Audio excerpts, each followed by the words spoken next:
Moral argument for God's existence goes basically like this. Premise one, if God does not exist, then objective moral values and duties do not exist. If there isn't a God as your absolute standard, then everything becomes socio-culturally relative.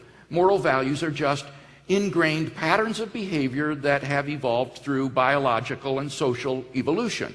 So if God does not exist, objective moral values and duties do not exist.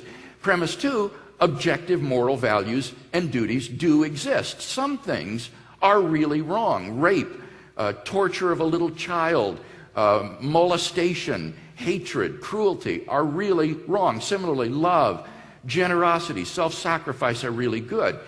And from these two premises, it follows, number three, that therefore God exists. If objective moral values and duties cannot exist without God, and objective moral values and duties do exist, as is evident in our moral experience, then it follows necessarily that God exists. Yeah.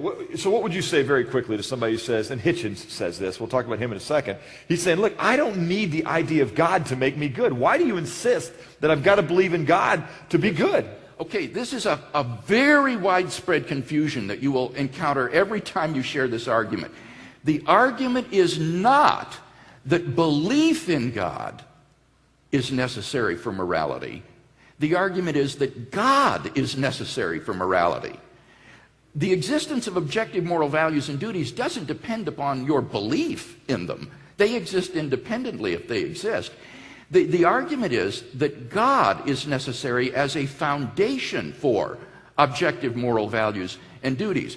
But if God exists, and there are objective moral values and duties, then they exist independently of whether you believe in them or not. In particular, they exist for the atheist because they don't depend on whether the atheist believes in God or not. These are objective realities.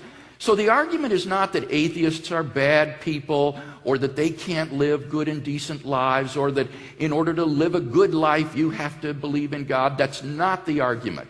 The argument is that in order for objective, mind-independent moral values and duties to exist, you have to have a foundation in God. And isn't that where the discussion goes? If you reject the idea of God, and we therefore reject, even though I say there are some, I don't need God to be moral, but the question then becomes, well, what is moral? And I might have a list that doesn't match up with yours. If we reject this foundation for morality, and the foundation is just what I in my gut think is right, because there are those that would say that, for instance, sexual morality is part of what you, because you have a foundation of theology and God, believe. Yeah. But I'm telling you that's repressive, it's puritanical, and it's unnecessary.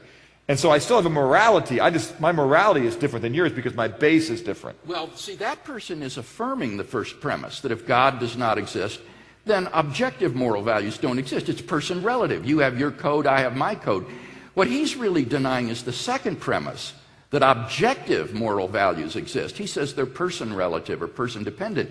But notice when he says that's repressive, that's intolerant, that's wrong, he's affirming the objectivity of those moral values, tolerance, open-mindedness, fair play, so that it's very, very difficult to deny the objectivity of moral values and duties because those who typically do so affirm the moral values of tolerance, open-mindedness, and so forth.